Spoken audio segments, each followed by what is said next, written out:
Juice? Who's got the juice? Smooth. Hello, my juicy friends out there. I need my glasses. Shit, my glasses. Ah, I promised myself I would not forget. Hello, my juicy friends out there. Whether you come from that way or that way in the side of the globe, it doesn't matter. You've all got the juice. And who's ready for a fun little series that I've actually wanted to do for months? Me. Now I know a lot of you are going to be looking at the title of this video and you're going to be saying, but Rosie, this isn't a video game review. I come here only for the video game reviews. What are you trying to pull here? I want to delete this. Well, it's not quite a video game review. A couple of months ago, I was rewatching the Tekken cutscenes for nostalgic reasons with my boyfriend, as they were all available on Tekken 7. We had a laugh while watching them, and I thought, mate, I should totally review these. And he was like, yo, you should do that! So I'm fancying something a little bit different, and I'm going to be reviewing the Tekken cutscenes from the PS1 era. This means that I will be reviewing the cutscenes from Tekken 1, I've got the Platinum version as well as this cool little cardboard version. Just wanted to show the cardboard version because look at that, it's so cool. Then I'm also going to be reviewing the cutscenes for Tekken 2 and finally Tekken 3. I am probably going to do the PS2 games as well in the future, as in just the cutscenes, not the whole games, but I wanted to see how this little series went first of all with just the PS1 before I then delved into covering all of them all at once. So I want to see how you guys like it, how I find scripting them and editing it and everything, and hopefully I will be doing the PS2 game cutscenes in the future. And finally, I would just like to point out that these cutscenes that I have recorded have come from the PS4 game Tekken 7. This is because Tekken 7 has like a little history section where you can look at all the cutscenes for the older games, and purely for convenience, I decided to record it this way. So there may be better like versions out there, or there may be like differences for the original compared to these ones in terms of graphics, but just so you know, for convenience, I am purely going by these PS4 cutscenes, which have been re-uploaded from the original games. So let's start with where this whole series came from, Tekken 1.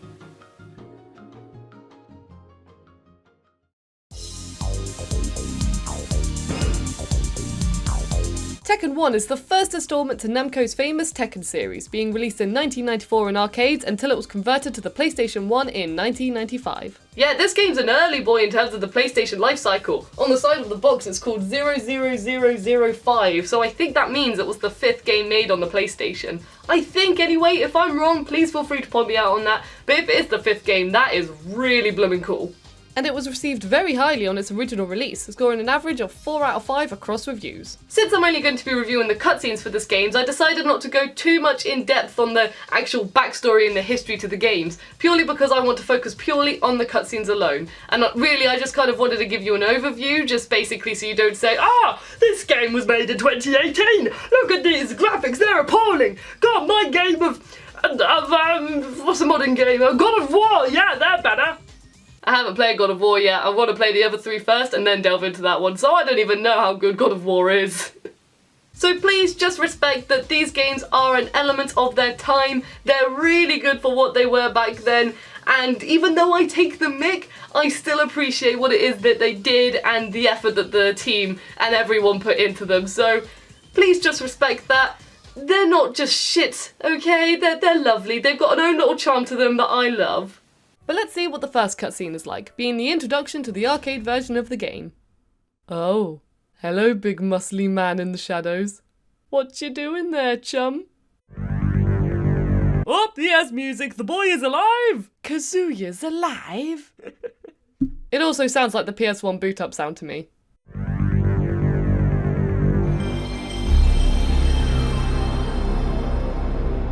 But obviously I know this is not the case, I'm just being a PlayStation snob. Also, I do have like a PlayStation, I've got 2 PlayStation jackets as well as multiple PlayStation tops, but it's really blooming warm in here with all the lighting and everything we've got going on, so the hat will do for now, guys. I am happy with just having the hat in the shot. Well, whatever this man is thinking, he isn't very happy about it. He has the glummest face I've seen in a long time. I mean, I wouldn't want him delivering my mail or being in the front of a train.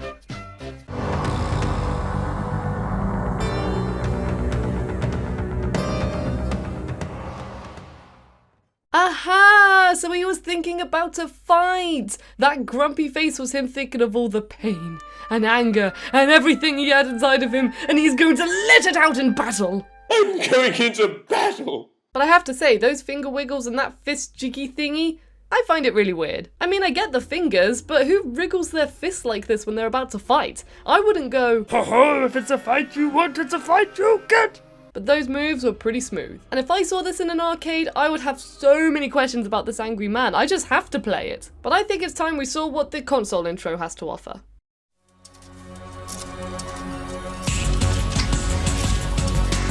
Oh shit, already we have music and a robot face? I am sold! Cutscene for the lady in the corner. That was me just slamming my desk. Bit of that life sound effects for you. When I say life, I mean live. So this cutscene introduces you to all of the main characters that you'll be fighting as in the game. Now this cutscene isn't very long as there aren't that many characters to cover. So I decided to explain this cutscene through the power of song. Robot face a ninja in the woods, cutting down trees with his long bloody sword. Goes to man standing in a church. He sees a mosque and goes, I like that. Here's a lady running in the desert. Here's a man, well I don't really know what, but he's on fire. Here's a lady running with a gun. Here's a man riding a motorbike. And then there is going to be a candle. That's the candle. I blew it out. It was a nice candle. But then you will see Tekken.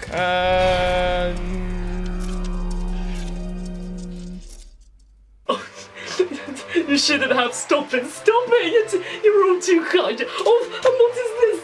It is a lovely flower. Oh no, you guys, you shouldn't have. Thank you. Thank you. Thank you. Thank you. To be fair, this is the most of King's face I think I've ever seen. So look at it while you can, viewers! Now this game only had 2 intro cutscenes. The rest are now known as ending cutscenes, which you unlock when you beat the arcade mode with a specific character. Let's have a look at Jack first, because J is the first letter from the alphabet.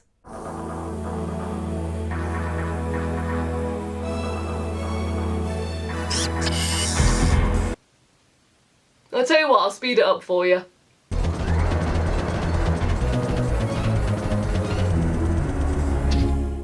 Well, I don't have a lot to say about this one. Jack creates more Jacks. Well done. But how about our main man, Kazuya? Well, he's on a lovely mountain with his father, Heihachi. Look, the sun is up, the sky is blue, it's beautiful, and so are you. Oh no, well, there he goes.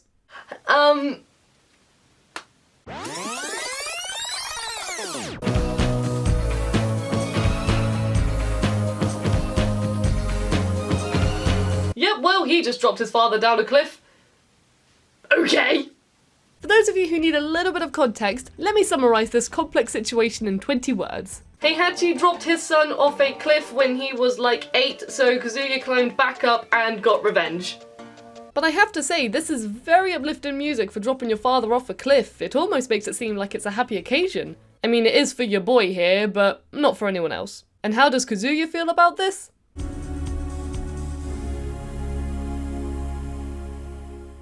There it is, the famous smile, the one everyone loves, his happy little face. That right there, ladies and gentlemen, is the face of, I killed my dad. Also, I love how the background doesn't move with the camera. You can just tell that they just put a background image on there and just moved this model around it. It's so innocent and I absolutely love it. Right, on to the next one.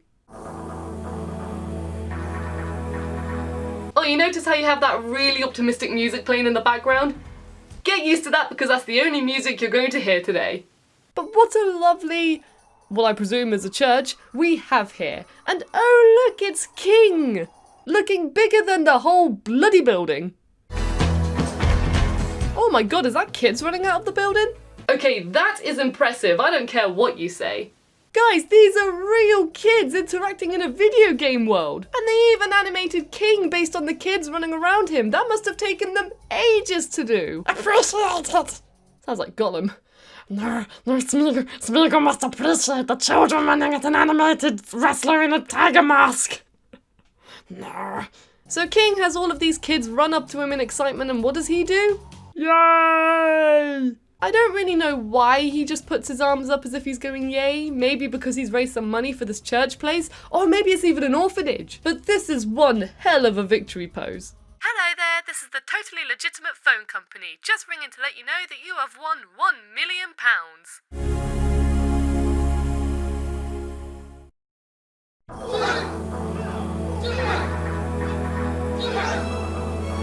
Whoa, I can tell where the budget went. This cutscene has voice acting in it. I have to say, guys, I'm impressed. And check out these moves. In terms of an animated cutscene in this game, I haven't seen this much going on at once. He does a kick, he does a kick, oh, well, he's off, I guess, and then, off he goes too. So it looks like Law has started a school, and what on earth has happened to his face? In the opening cutscene, his face looked nothing like this. I mean, it still didn't look good, but it looks so different. I get that he's angry here, but in this shot, he just has a chubbier face. His eyes are, well, this gorgeous green colour. And his lips! What on earth has happened to his lips? I've actually made a little theory as to why this might be. I reckon that Law's students could have been run-down versions of Law's model, so to make Law stand out a bit more, they made a few modifications to his face. This is only an idea though, I could be completely wrong. But by looking at these two guys, I'm thinking, yeah, they both have Law traits, as well as Pob the Puppet traits. But of course, Law shows them how his famous backflip is done, and we all look at how strong Law is in all of his glory.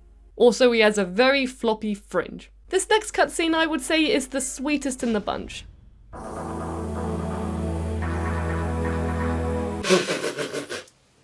I'm sorry, it's just, this music's getting to me now.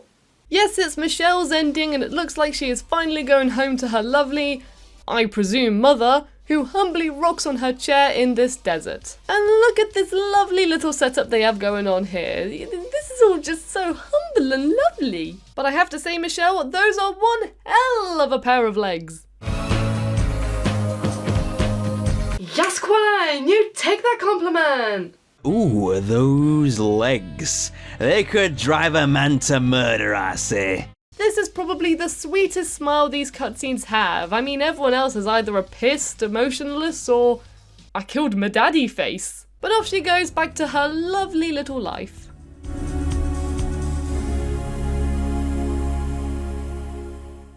You can tell this cutscene is considered the nice cutscene due to the black and white filter and the lovely little fin written at the bottom. And Tekken 7, thank you so much for clarifying that this fin means the end of this cutscene. I would have been wondering how this cutscene ended for years if it wasn't for you. This next cutscene actually pisses me off, but I'll show you first and then I hope you'll understand why. Anna Williams, who is Nina Williams' sister, also side note, but did you know that Nina is actually 20 years old in this game? 20 years old! Is looking for her missing shoe. Nina shrugs as if she has no idea, but Anna is taking none of her shit. You know, sometimes siblings just know when something's occurring. So Nina gets angry about being accused, but looks more disgusted. How dare you accuse me of stealing that pathetic shoe? And gives her a right old smack in the face. You know it's serious as they actually added in a sound effect. Anna obviously gets very upset as it sounded like it bloody hurt, and she has the missing shoe. You know what, she's just at rock bottom right now. But Nina doesn't know where it is. What can she possibly do? You little cow! This is why this cutscene pisses me off. Anna just knew that her sister had it and she was going to get that shoe no matter what. And then Nina actually being all like, oh, I don't know where it is, completely lying off her face, and then has the decency to just act so disgusted that she whacks her sister in the face, only to then have her shoe all along. That's so bloody cowish. This just pisses me off so much. Poor Anna, she's like doing nothing wrong, she just wants her shoe, and Nina, you piss me off so much. Our good boy Paul is next doing whatever it is Paul likes to do. I've always wondered how strong you'd have to be to do that. So he smashes some glass and then he smashes some more glass. You know what, he must have had a real hatred for glass. And now for the big build-up. You see him shaking, see him prepare his fists, and his whole body for that matter. What could he possibly be hitting? More glass! At least it wasn't glass.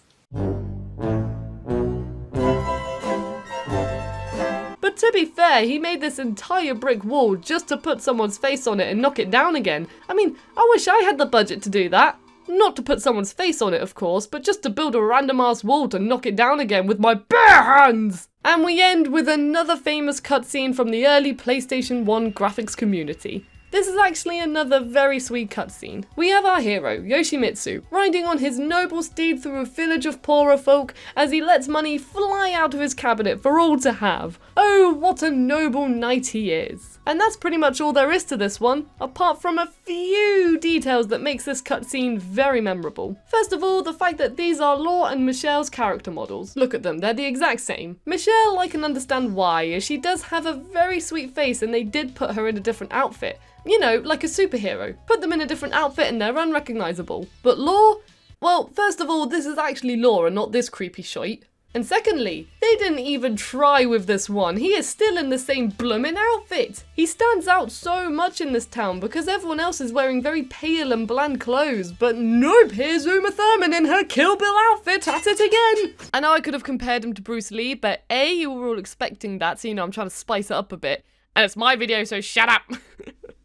He stands out more than bloomin' Yoshimitsu, and he's on a bloody horse! And this face, I mean, this face just steals the show really, doesn't it? But I'm also sure that a lot of you would have this face if you had this amount of money flying at you. And thirdly, this is just a mini Law. I'm sorry, it may well not be, but we all know that this is pretty much a smaller version of Law's character model. And look at his little arms as he waves goodbye to Yoshimitsu like, I don't know, Mr. Spoon from Button Moon? He's just so small and tiny, and I actually find his waving here a bit too adorable. Also, I've only just noticed this guy at the beginning of the clip, and I have never noticed him in my entire life, but my god is he terrifying! And with that, I am afraid that these are all the cutscenes that the first Tekken game has to offer. But please stay tuned, as next up we are going to be covering the cutscenes from Tekken 2, which I'm very excited for, as this was the nostalgia bomb for me in terms of the PlayStation 1 Tekken games. But I will say that I think the Tekken 1 cutscenes have got the juice. I think they've got their own little charm and love to them that I absolutely love. And guys, remember, this is one of the first PS1 games, I think, that was ever made. So considering that, these cutscenes are amazing compared to what we had in the past. So I mean, I know they look horrible today, but they're so charming, guys. Come on, I think they've got the juice. But I hope you enjoyed watching this first little installment of the series, just as I had making this video. You've all got the juice, thank you all so much for watching, and please keep an eye out for the next review, which will be the Tekken 2 cutscenes, which I can't wait for. I'm just repeating myself at this point, but I will have that video done for you as soon as possible, and I will see you all then. But for now, you've all got the juice, thank you all so much for your support, and I love you all. Bye, guys! Yes, a lot of you may have also noticed that I've got this new little setup. Welcome finally to seeing the gaming corner that myself and my boyfriend have been building, and I've got lighting set up. And also thank you very much to my roommate Joe, aka King Kiwi on Twitch, for letting me use his camera and for helping me with this lighting. So quick thank you out of the ways. Thank you very much, guys.